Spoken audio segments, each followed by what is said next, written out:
이 뉴라이트 역사관이라는 것이 이렇게 문제가 된 것 중에 결정적인 건 결국은 정치운동에 이게 결합이 됐던 건데, 정치운동의 결합은 지금 일단은 한번 꺾인 건데, 문제는 이제 지금 이게 아직도 세력은 남아있는데 이 세력이 교회와 어떻게 연결이 돼서 갈 것이냐를 교회가 대처하는 게 저는 훨씬 심각한 문제였습니다. 이제 뭐 역사적인 말이지만 이런 갈등이 국민들의 역사에 대한 관심, 특히 한국사에 대한 관심을 높여주거나 이런 거에 큰 긍정적 경향도 분명히 있거든요. 그래서 사실은 사회적으로 봤었을 때 과연 뉴라이트가 한국의 일반적 역사관에 장기적으로 해가 되냐, 저는 득이 되는 게 더 많다고 생각합니다. 마치 이렇게 생태계에 상어가 돌아다닐 때 이렇게 물고기가 사는 것처럼. 근데 교회가 문제인 거죠. 왜냐하면 교회가 이것에 대해서 이성적으로 받아들이고 있는 것이 아니라 정서적으로 받아들이고 있고, 믿음에 의한 강요나 목사님들의 설교에 의한 걸로 받아들이고 있는 상황이 되기 때문에 교회 내에서 이걸 어떻게 띄어내느냐는 사실 잘 모르겠습니다. 이거를 교회가 어떻게 감당해 줄 것이냐, 이게 단순하게 바른 기독교 세계관,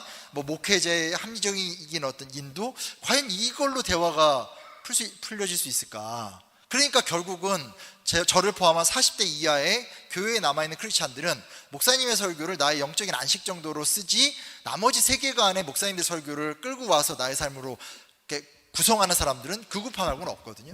결국은 교회가 이성과 합리성이라고 하는 근대사회 이후의 다양한 역사적 변화 앞에서 그거에 대한 좀 진지한 성찰 자체를 좀 용인해주고, 오히려 그것들에 대한 투자를 좀 하면서 그런 담론 자체가 교회에서 좀 이렇게 유통될 수 있는 창구를 만들어주지 않으면 이 부조화는 계속 갈 수 있다.